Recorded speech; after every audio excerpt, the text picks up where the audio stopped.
Motorola injects the Razr Ultra 2025 with bigger hardware upgrades that makes the flip style phone more powerful than anything else prior to it, all while deepening its experience with Moto AI. However, this is all amounts to a steeper cost.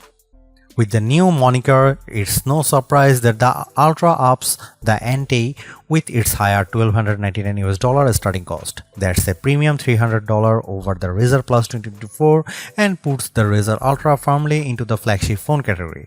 I won't say yet if the higher price point is valid, but just know that it has double the storage of the Plus at 512GB, more RAM, a bigger 4700 mAh battery, a premium chipset, and faster charging speeds. Additionally, it's really nice that you have more color options to choose from this time.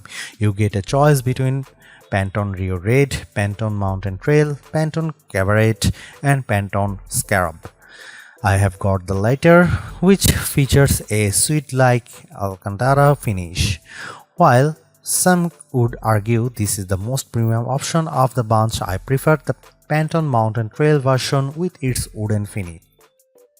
Motorola hasn't made any drastic changes with the design of the Razr Ultra 2025 since it bears many of the same design aesthetics as last year's Razr Plus 2024. For a flip-style phone, it's still a charming design with its thin construction, although it's a touch thicker, wider, and heavier than its sibling in the Razr Plus 2025. The hinge, too, feels more substantial because it's reinforced with titanium.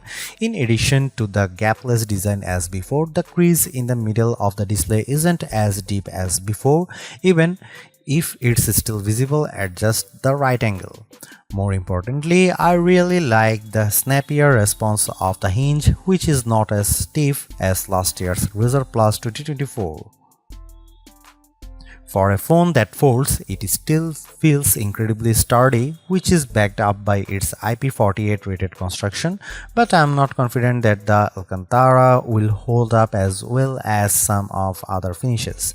Not only do I worry about it staining, but I also wonder if it will fade with frequent wireless charging. Apart from the new finishes, the only other design changes involves the addition of the AI key on the left side of the phone.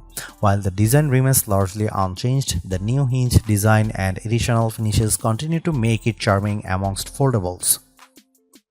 It's a minor size upgrade in my opinion, but the Razr Ultra 2025 now packs a 7-inch Super HD AMOLED display.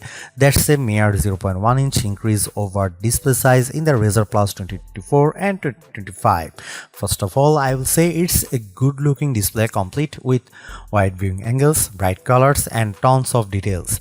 And while the 22:9 aspect ratio doesn't interfere with how I generally use the phone, it does sort of make the video watching experience a bit odd, largely in part of how standard 16:9 videos have gaps on the left and right sides.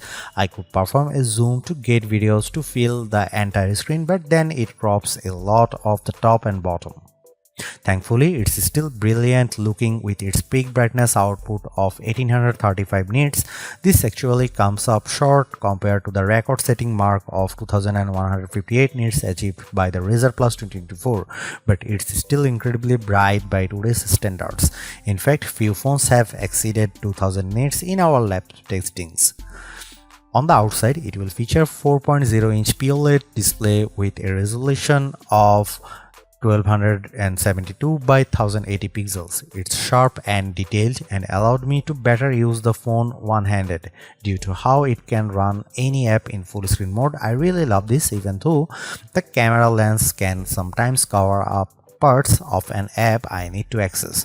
Just as before, there are tons of personalization options and the ability to place it in one of its flex modes to access its desk display mode.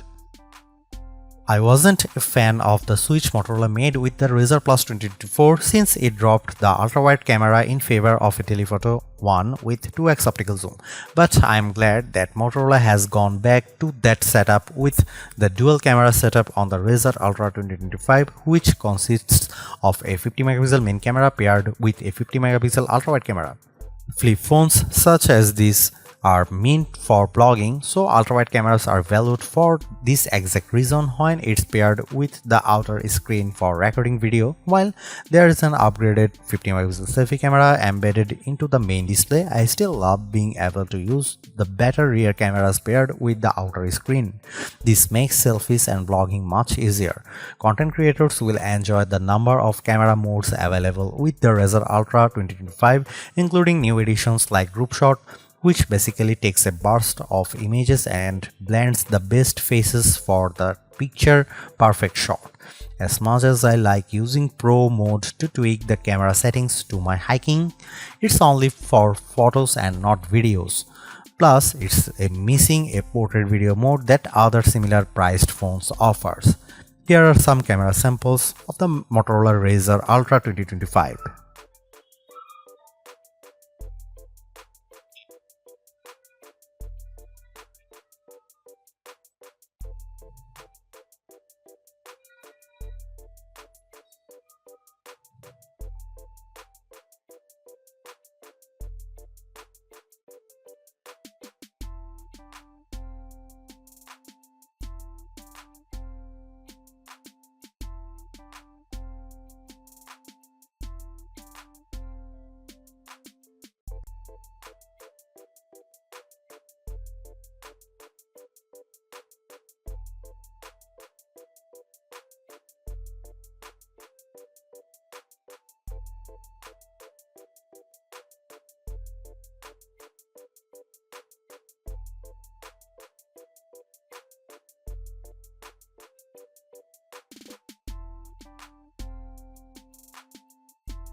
The arrival of the Razr Ultra 2025 puts Motorola into a deeper conversation with the best phones because it's finally armed with a flagship caliber chipset, the Snapdragon 8 Elite. I'm not surprised by how much of a difference this makes because I have seen the benchmark scores put up by other phones, but it definitely makes the Razr Plus 2025 the most powerful foldable phone in our tested to date. In Geekbench 6, the Snapdragon 8 Elite paired with 16GB of RAM outperforms last year's Snapdragon 8s Gen 3 powered Razr Plus 2024 by a long way.